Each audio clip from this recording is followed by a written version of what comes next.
તરફ કુદરતના માર વચ્ચે ગુજરાતના ખેડૂતો કૃત્રિમ મારનો સામનો કરી રહ્યા છે અને છેલ્લા અનેક વર્ષોથી ગુજરાતના ખેડૂતો ભર શિયાળે ઘોર અંધારી રાતમાં ભયના ઓથાર હેઠળ ખેતરમાં કામ કરવા મજબૂર છે અને આ સાંભળી તમને પણ સવાલ થશે કે પોતાના ખેતરમાં રાત્રે કામ કરવામાં મજબૂરી શેની? તો તમારા આવા અનેક સવાલોનો જવાબ મળશે ગ્રાઉન્ડ રિપોર્ટના આ અહેવાલમાં।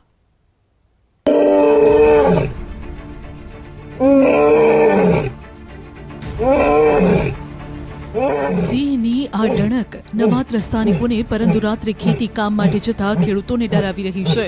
આ હાવજની ડણક સાંભળી રાત્રે ખેતરે પિયત માટે જતા ખેડૂતો ફફડી ઉઠે છે।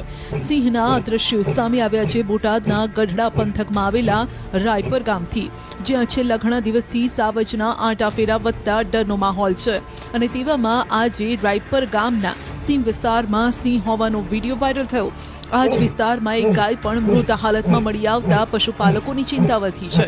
સિંહે ગાયનું મારણ કર્યું છે, જેને લઈ વન વિભાગ દોડતું થઈ ગયું। વન વિભાગે પણ તપાસ કરતા ગાયનું મારણ થયું હોવાની પુષ્ટિ થઈ। ગઢડા તાલુકામાં તો છેલ્લા 3 વર્ષથી જોવા મળે છે અવારનવાર, પણ આ નવો એક નર આવેલ છે અને એ ગઢડા તાલુકામાં વલભીપુર સાઈડથી લાખણકા થઈ ગોરડકા થઈ અને આ વિસ્તારમાં આવેલ છે, વળાયા થઈ હાલ હરિપુર અને રાયપર ગામના સીમ। જાણે સતત જંગલી પશુઓનો આતંક બોટાદમાં વધી ગયો હોય તેવા સમાચાર સતત ત્યાંથી સામે આવે છે।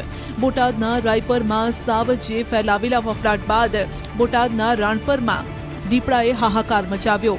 આદમખોર દીપડાના આતંકના કારણે સામાન્ય નાગરિકોમાં ભય છે, પરંતુ ખેડૂતો પણ લાલ લોહીના શિકારીના આતંકના કારણે સતત ડરમાં છે। રાણપુરના સ્થાનિકોનું કહેવું છે કે નાગનેશ ગામ સહિત આસપાસના ગામોમાં દીપડો સતત આંટાફેરા મારે છે, જેના કારણે ખેડૂતોને રાત્રે ખેતરે જતા ડર લાગે છે।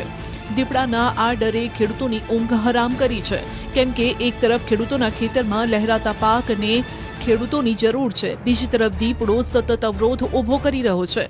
અમારી ટીમ જ્યારે નાગનેશ ગામના ખેડૂતોની વ્યથા જાણવા માટે પહોંચી તો અહીં પણ વન વિભાગ જોવા મળ્યું, જ્યાં તેઓને દીપડાના પંજા જોવા મળ્યા। રાણપુર તાલુકાના નાગનેશ ગામે દીપડો દેખાયાની વાત છે, ત્યારે અત્યારે ન્યૂઝ 18ની ટીમ છે તે નાગનેશ ગામે આવી પહોંચી છે। તમે જોઈ રહ્યા છો તે પ્રમાણેના દ્રશ્યો છે કે ગામ લોકો છે, સરપંચ છે, વન વિભાગની ટીમ છે।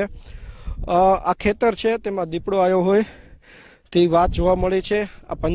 તેના પંજાના નિશાન છે જે પ્રમાણે દેખાઈ રહ્યા છે। ગઈકાલે રાત્રિના આ પંજાના નિશાન હોય તેવું હાલ અત્યારે જાણવા મળી રહ્યું છે, એટલે કે ચોક્કસ દીપડો હોય તેવું ચોક્કસ લાગી રહ્યું છે। રાણપુર તાલુકાના નાગનેશ ગામે રાત્રિના સમયે 2 દિવસ પહેલા 2 વર્ષની 2 વાછરડી ઉપર હિંસક પ્રાણીએ હુમલો કરતા લોકોમાં ડર ફેલાયો હતો।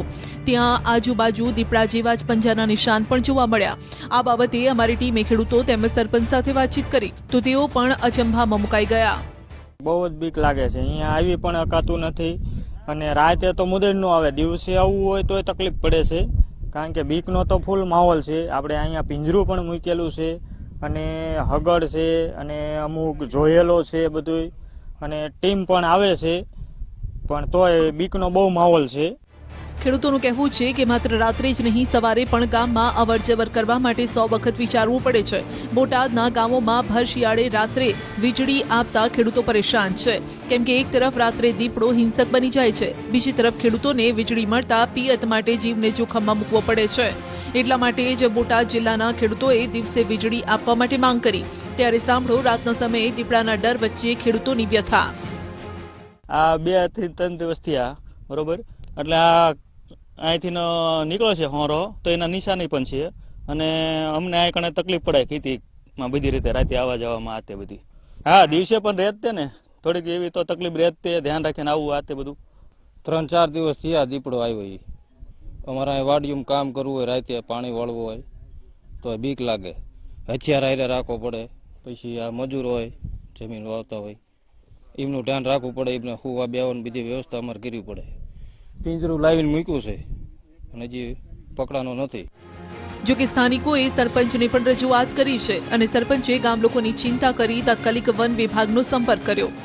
ફોરેસ્ટ અધિકારીને પિંજરા મુકાવવાનું કામ કરેલ છે, પિંજરું મુકાઈ દીધું છે અને ગામમાં એવું છે, ગામના લોકોને બધાને વિનંતી કરી છે કે ભાઈ તમે છૂટા છવાયા રાતે રખડશો નહીં।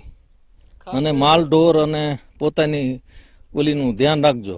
અને ખેડૂતોને સૂચના આપેલ છે કે ભાઈ રાતે ખેડૂતનું ખેતી કામ માટે ઓછું જવું. અને ભયનો માહોલ એવો તો છે પણ અત્યારે સ્થિતિ સારી છે. જો કે વન વિભાગે ગામ લોકોની રજૂઆતને ધ્યાને લઈ પાંજરા ગોઠવ્યા છે, પરંતુ હજુ સુધી દીપડો પાંજરે નથી પુરાયો. હજુ પણ રાણપુર આસપાસના ગામોમાં દહેશતનો માહોલ છે. વન વિભાગનું આ અંગે કહેવું છે કે અમને નથી લાગતું કે અહીં દીપડો હોય.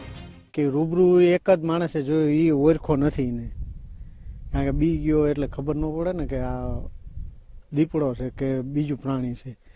એટલે દીપડો છે એવી હકીકત દેખાતી નથી, પણ તોય અમે અમારા દ્વારા પૂરી કોશિશ કરી લીધી. પાંજરું મૂક્યું અને નાઇટ પેટ્રોલિંગ બી ચાલુ રાખી. બીજી તરફ બોટાદ જ નહીં, ભાવનગરના સિહોર પંથકમાં પણ રાત્રે વીજળી મળતા ખેડૂતોમાં દહેશત છે. સિહોર પંથકમાં છેલ્લા કેટલાય સમયથી સતત રાતની વીજળી આપવામાં આવે છે.